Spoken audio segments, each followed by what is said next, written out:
Hello everybody, welcome to WhatCulture Gaming. I'm Scott, joined by Josh. Hello, Scott.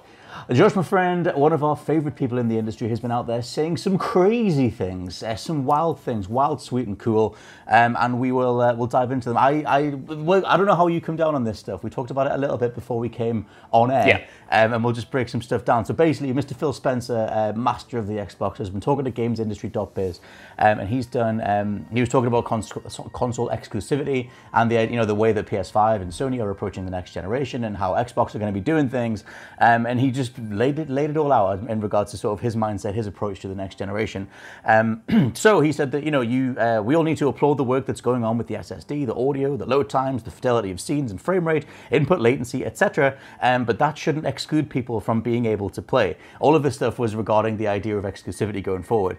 He says gaming is about entertainment and community and diversion and learning new stories and new perspectives, and he finds it completely counter to what gaming is about to say that part of that is to lock people away from being able to experience those games, or to force someone to buy my specific device on the day that I want them to go buy it in order to partake in what gaming is about. He says gaming is bigger than any one device, and that is something as an industry that we've embraced as we bring more and more players in. I think it's vital to the role that gaming can play on the planet. I'm here for the stand on the edge of the cliff, give me a Creed video as he sings about the importance of gaming. Totally honestly with him. Oh, give me an open shirt. But that idea that exclusives at a long enough time frame that you wouldn't have exclusives, I think that's a hell of a way to go.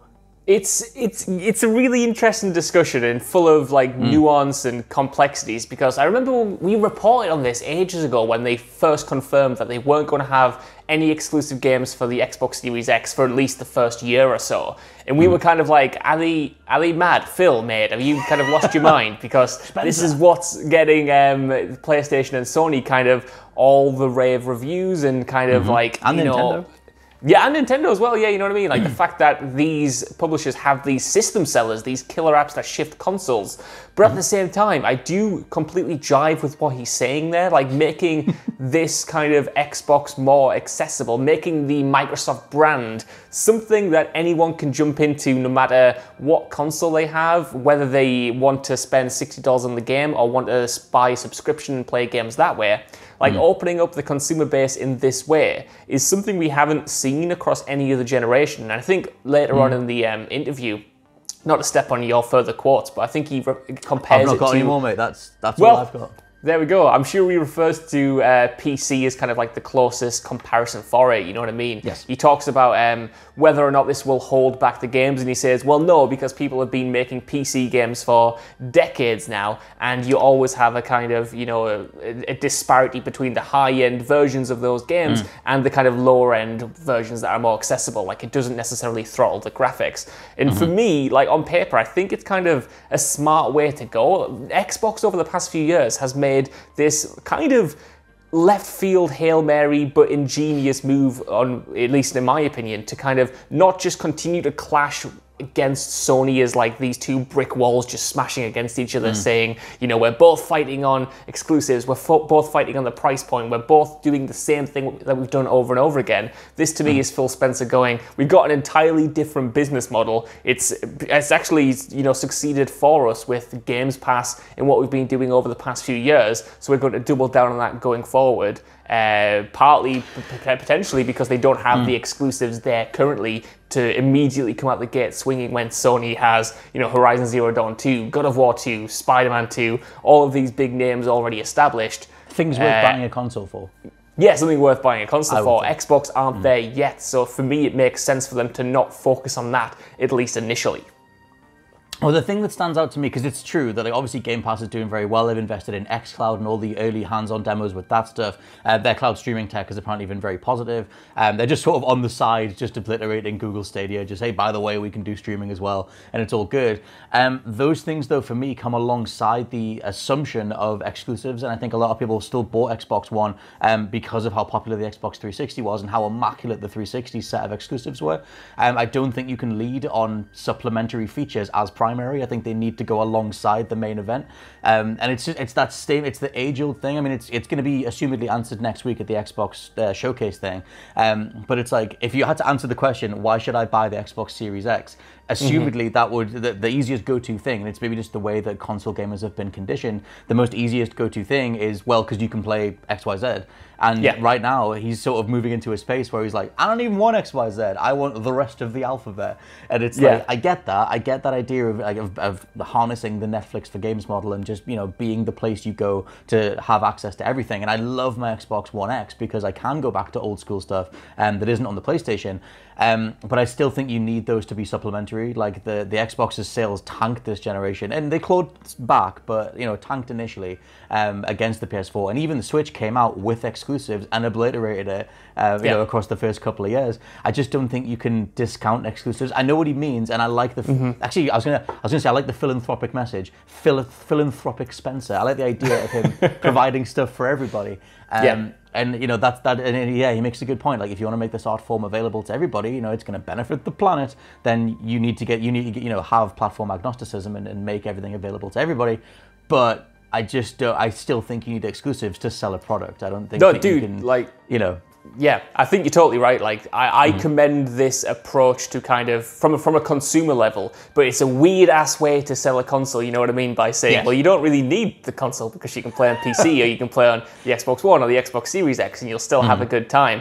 It seems like they're kind of pitching this new machine as essentially like a high-end PC. Like, it's there for people if they want it, but it's not the thing they're putting all of their chips on, which is something that we haven't seen before, and I think it's quite easy to kind of say that's a wrong move. But maybe in the long term that might benefit them if they get more people subscribed to Game Pass, subscribed to Xbox Live, and then we see a gradual trickle down and people embracing the Xbox One X, Xbox Series X when the exclusives do come around. If they're good enough, then it might benefit the install base that they've cultivated over the few years by being so consumer friendly. You know what I mean? They might not be playing for opening weekend, they might be playing for like the long term kind of goal, I suppose, which again is something that we haven't really seen before, but could benefit Xbox. Especially, this could be just a reaction to the fact, like I said, that they have no exclusives ready to go. If they did have a bunch of major names, I wonder if their kind of tone would be different, and then they would be kind of front loading them and trying to get people in day one.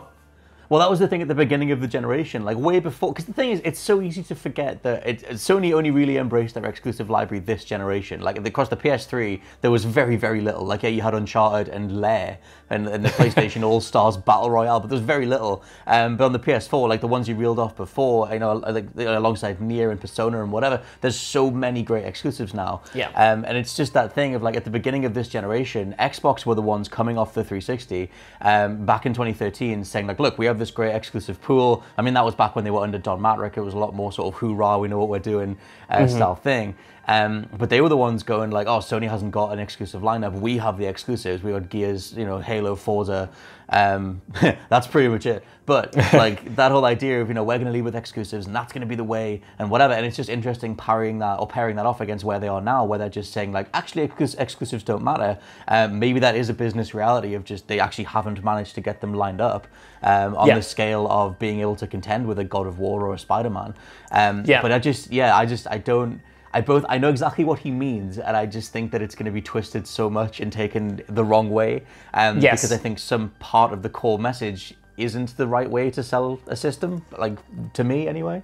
Yeah, definitely not. And like, if Sony came out and said this, I think we all would have taken it even worse because they have built their brand on exclusives. To me, it's just the fact that, this year's been weird. Obviously, this year has been very strange. We still don't know the prices of these consoles. We don't even know when they're coming, but we know they're coming over the next few months. And it seems like, at least initially, both companies were kind of planning to trickle out the releases. Like, originally Sony was planning to limit the amount of PlayStations they were making. Apparently that's completely out the window now, and they doubled their production. But initially it seemed like this wasn't going to be as big of a thing as it was back in 2013, because in 2013 people were ravenous for new consoles, and that's why we saw Sony, you know, sell so much. Not only was it a good machine, but people were just eager to get a new console, and that sold like hotcakes. And even though Xbox is sold half of what PlayStation has, I think at least for a while it was outpacing the Xbox 360 sales. You know what I mean? It was still doing well, relatively speaking, to the Xbox brand. It's just that Sony kind of hit the ground running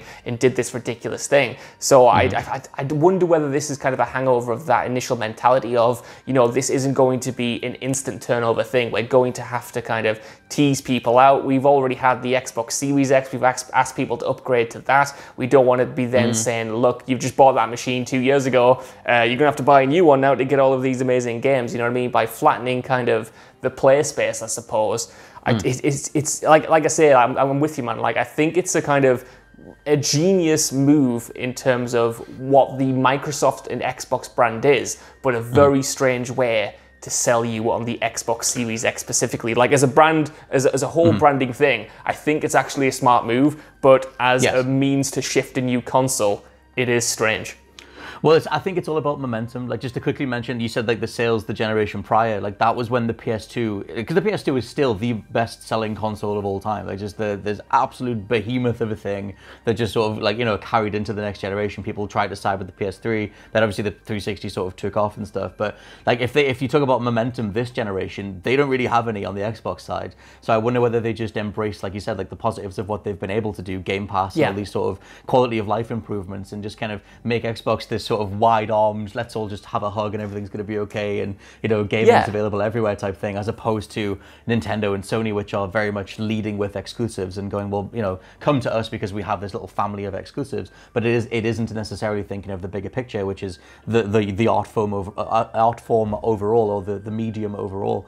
It's a fascinating way to go. But yeah, let us know what you think down in the comments below. Where do you side on the idea of exclusives? Do you think they're essential, or do you think that a console can get by on just amping up third-party access and a wider variety of games overall? For now, I've been Scott from WhatCulture.com. I've been Josh from WhatCulture.com. I will catch you next time. Bye. Bye.